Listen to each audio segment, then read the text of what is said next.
सिर्फ और सिर्फ जो है प्रॉब्लम है बोलकर हजारों फोरम्स में उसके बारे में बात करेंगे और खुद भी डरेंगे, लोगों को भी डराएंगे। ये प्रॉब्लम को हल करने के लिए जिस तरीके से काम करना चाहिए वो काम नहीं हो रहा। ये जो भेड़िया जो आरएसएस है वो जो कहती है कि ये पॉपुलर फ्रंट की वजह से सब प्रॉब्लम है, रास्ते में उसको जो है डील करने में इन लोगों का फोकस रहता तो यहाँ तक पानी नहीं आता। आपको हिजाब के मामले में ठीक है भाई, पीएफआई है, आर्ग्यूमेंट सेक के लिए रखेंगे। पार्टी शॉप्स जलाया गया, बिजनेस बर्बाद कर दिया रमजान के महीने में, क्या ये पीएफआई ने किया? जिसके दामन जो है मुसलमानों के खून से भरे हुए हैं और अब एकदम जो है आउट ऑफ नोवेयर आके कह दे रहे हैं कि एक अच्छी ऑर्गेनाइजेशन है, तो ऐसे उलमा को क्या वो कौम के लिए थ्रेट नहीं है? चंद तंजीमें कहते थे कि हम जो है इस्लाम की दावत देंगे। मौलाना कलीम सिद्दीकी कैसी शख्सियत अभी जेल में है, ये सब बहाने बनाकर हम लोग टाइम बहुत निकालते हैं। लीडरशिप इसके लिए तैयार है नहीं है। जब सीएए का जब पार्लियामेंट में पास हुआ, इंडियन इंटेलेक्चुअल एलीट तंजीमों का क्या था मालूम है? प्रॉब्लम नाम का नहीं है, प्रॉब्लम हिजाब का नहीं है, प्रॉब्लम इस्लाम के खिलाफ नफरत जो है उसका है। अभी तक ये लोग समझने में नाकामयाब है। पॉपुलर फ्रंट बहुत क्लियर बोला, ये नाम से कोई प्रॉब्लम नहीं है। हमारे देश के होम मिनिस्टर जो स्पीड में आए वही स्पीड में भाग गए।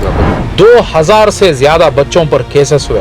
वो रियल लीडर से इस उम्मत के, वो हमारी लीडरशिप में अभी नहीं है। ये अफसोस की सच्चाई है कि 97 इयर्स काम करके आरएसएस यहाँ तक आया है। कि क्या आरएसएस के जुल्म के सिर्फ मुसलमान टारगेट है? मुसलमान को विलन बताकर, मुसलमान को दुश्मन बताकर देश में अधिकार में आके बैठने का जो फार्मूला वो लोग सीख लिए। At the same time popular front of India के पास क्या प्लान है? जो है आतंक या दूसरे रास्ते में जाने से उनको रोकना, सिर्फ अफसोस करना, इससे कुछ होने वाला नहीं है। जुडिशरी तो बहुत ज्यादा बायस हो रही है मुसलमानों के लिए। उस जुडिशरी पे कंप्लीट भरोसा खो के बाहर आ जाना इसका सोल्यूशन नहीं है। सिस्टम में रहने वाले लोग जो है कहीं ना कहीं आरएसएस के साथ जुड़कर काम करें। तो जहरीले पेड़ को हम हटाएंगे तो या पूरे घर को हम गिराएंगे, आपको आजादी से करने छोड़ दिया जाएगा, ऐसा नहीं। वो 7 साल के पहले का इंडिया था। वो हिम्मत के साथ थोड़े लोगों को आगे आना ही पड़ेगा। क्योंकि अभी जो कर्नाटक बंद हुआ था, अमीर शरीयत की तरफ से एक कॉल आया और पूरा कर्नाटक जो मुस्लिम मेजोरिटी एरियाज थे वो बिल्कुल बंद था। खासतौर से राइट टाइम पे राइट फैसला लेना पड़ेगा।